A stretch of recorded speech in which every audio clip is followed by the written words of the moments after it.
안녕하십니까. 2023년 12월 18일 최병무의 팩트 시작하겠습니다.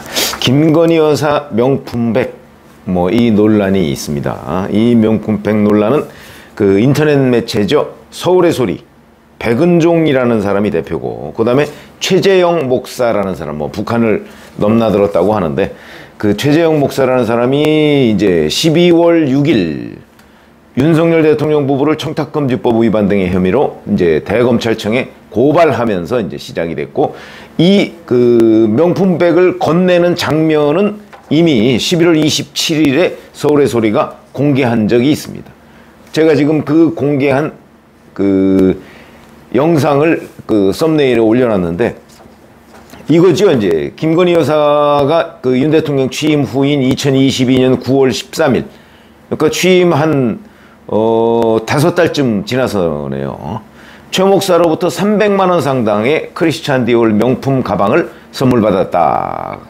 그런 건데, 이제 그 이 영상은 이 최 목사라는 사람이 선물을 주면서 손목시계 몰래카메라, 손목시계에 달려있는 그 몰래카메라로 촬영을 한 겁니다. 그 내용을 보면 받은 걸로 보입니다. 자, 그래서 이제 이거를 서울의 소리하고 최재형 목사가 이제 고발을 했고, 중앙지검이 최근에 이거를 형사 일부에 배당해서 수사를 하겠다, 이렇게 돼 있습니다. 자, 그러면 여기에 우선 만약에 이게 그 서울의 소리 주장대로 진품인 디올 가방이라면 청탁금지법 위반이 되죠. 자, 청탁금지법에 어떻게 되어 있냐면 대가성 또는 직무 관련성 이런 게 없다고 할지라도, 왜냐면 이런 게 있으면 뇌물이 되는 거고, 이런 게 없다고 할지라도 100만 원을 넘은 금품 수수를 하면 처벌이 됩니다. 영상에도 보면 받았을 것으로 보이니까. 그런데 여기에 함정이 있다는 거지. 이게 이제 법률적인 함정을 얘기하는 겁니다. 자, 첫 번째, 서울의 소리, 이 선물은 서울의 소리가 준비했고, 촬영은 그 최 목사라는 사람이 가서 이제 일종의 연출, 함정 취재 비슷한 연출을 한 거죠. 근데 선물은 서울의 소리가. 서울의 소리가 얼마나 여유가 있는지 모르겠으나 함정 취재를 위해서, 그러니까 김건희 여사를 곤경에 빠뜨리기 위해서 진짜 크리스찬 디올백 300만 원짜리를 샀다? 그렇게 생각하기도 쉽지가 않죠. 그래서 혹시 이게 진짜 크리스찬 디올백이냐 아니냐, 이게 굉장히 중요해집니다. 왜 중요해지느냐? 진짜 크리스찬 디올백이면 한 300만 원 정도 간다니까. 그런데 만약에 이게 가짜다, 이렇게 되면 100만 원도 안 될 거 아니겠습니까? 아까 제가 청탁금지법 얘기를 했었죠. 100만 원, 가짜면은 100만 원 미만일 테니까, 그러면 청탁금지법 위반이 아닙니다.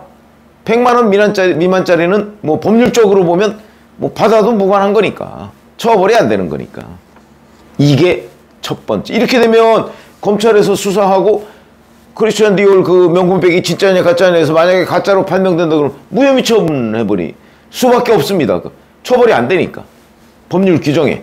이게 첫 번째 함정이고, 두 번째 함정은요, 이 청탁금지법에는요, 배우자가 받았을 경우 받으면 되지 않는다, 공직자 배우자, 이렇게 규정이 물론 돼 있습니다. 그러니까 받으면 안 됐죠, 김건희 여사도. 그런데 문제는 배우자 처벌을 따로 정하고 있지 않습니다. 그러면 죄형법정주의라고 그러던가요? 아시지만 처벌 규정이 없으면 처벌을 못 합니다. 이것 때문에 김의겸 의원 등 몇 명이 이 처벌 규정을 넣은 법 개정안을 냈다고 하는데, 그건 이제 법 개정되면 그렇게 처벌이 되겠죠. 근데 현재까지는 배우자는 따로 처벌을 하는 규정이 없다.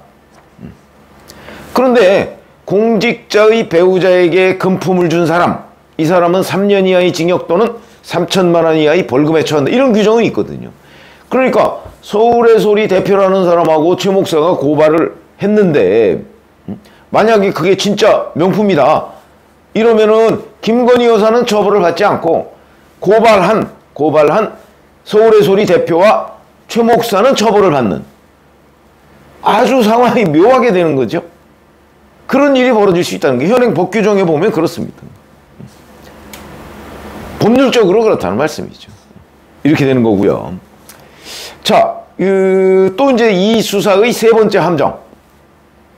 일부 여권 인사가 이 문제가 불거지고 나니까 뭐라고 얘기를 했냐면 서초동 자택에서 한남동 관저로 이사를 하면서 반환 시기를 놓쳤다. 그래서 이 명품 가방은 대통령실 창고에 반환 선물로 분류돼서 보관 중일 것이다. 이렇게 주장을 한 적이 있습니다. 자, 그러면 반환 선물로 분류되면 신고를 했을 가능성, 뭐 이것도 있다는 얘기죠. 만약에 명품 가방을 김건희 여사가 받아서 이거 좀 돌려주려고 하는데 그러면서 뭐 신고를 하고 정상적인 절차를 밟고 있고, 그러니까 이제 반환 선물 창고 뭐 이런 게 있는데 그래서 미처 뭐 이사하고 이러면서 미처 못 돌려줬다. 만약에 그렇게 된다면 이것도 또 정상적인 절차를 밟은 거니까 그렇게 되면 별로 문제가 안 되는 거죠. 이런 세 가지의 함정이 있다. 이렇게 되면 이제 반환 선물 반환 신고를 뭐 제때 했느냐, 아니면 또 안 했다면 왜 안 했느냐, 뭐 실수다, 뭐 이사할 때 뭐 어떻게 됐다, 뭐 이런 정도의 논란이 불거질 수 있다는 겁니다. 이게 이제 세 번째 함정인데, 자, 지금까지 이거는 다 이제 법률적인 개념입니다. 그러나 이제 정치적 관점에서 본다고 하면 대통령의 부인이 이제 그 남편이 취임하고 나서 사적인 공간에서 이런 사람과 접촉하는 것도 문제고, 그 다음에 접촉하면서 그게 진품이든 가품이든 간에 그런 선물을 무슨 부탁과 함께 선물을 받았다는 것도 문제고, 법률적인 의미와 별개의 걸 제가 지금 말씀드리는 겁니다. 이런 부분에 대한 정치적 책임은 져야 되겠죠. 이건 법률적인 부분과 별개의 문제입니다. 무혐의 처분, 뭐 가품이라고 해서 무혐의 처분이 나거나 아니면 진품이라고 할 경우에도 처벌 규정이 없다든가 뭐 이럴 경우에는 충분히 그 법률적으로는 벗어날 수가 있는데, 문제는 그럴 경우에도 정치적으로는 벗어날 수가 없다.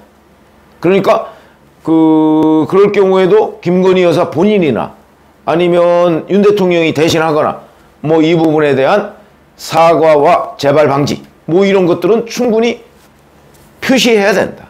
이건 정치적 의미의 대처법입니다. 그러나 이제 제가 지금 말씀드리는 건 정치적 의미의 대처법을 별개로 하고 이제 법률적 의미에서의 수사, 이에 대한 함정을 지금 말씀을 드리는 거죠.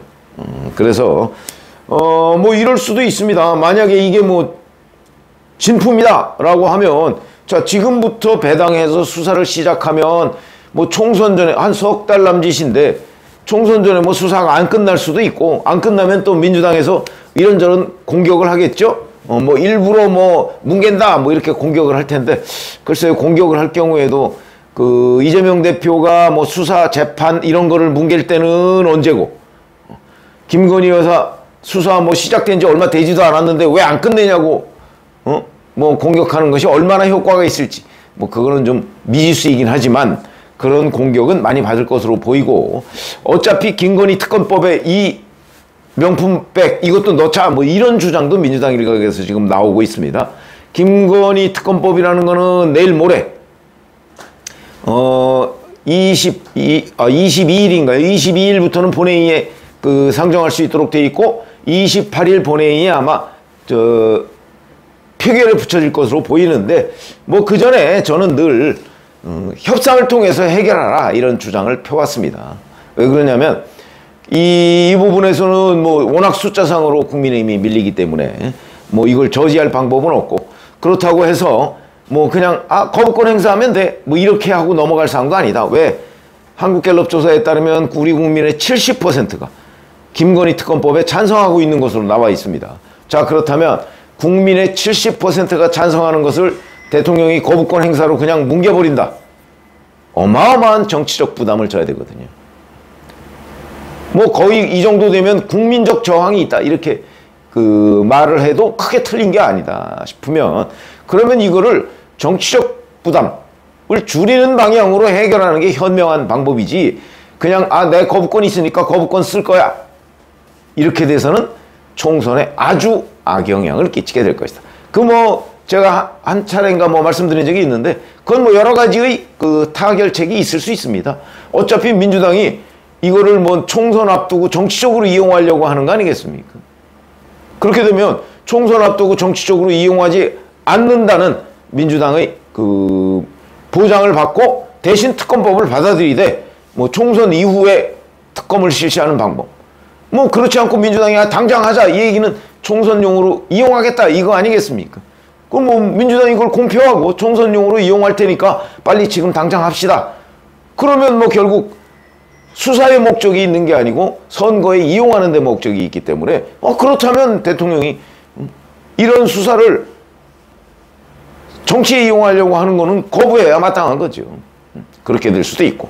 또 하나는 거기 보면 뭐 민주당이 뭐 아마 특별검사를 임명하는 쪽으로 돼 있는 모양인데 뭐 그렇게 안 하고 여야가 합의해서 특별검사를 임명하면 받겠다. 뭐 이렇게 될 수도 있는 거거든요. 그런 것들이 이제 다 타협책의 범주 내에 있는 건데 저는 뭐 그 부분도 좀 여야 간에 타협해서 처리하는 방향으로 하는 게 어떨까 하는 걸 아울러 말씀을 드립니다. 고맙습니다.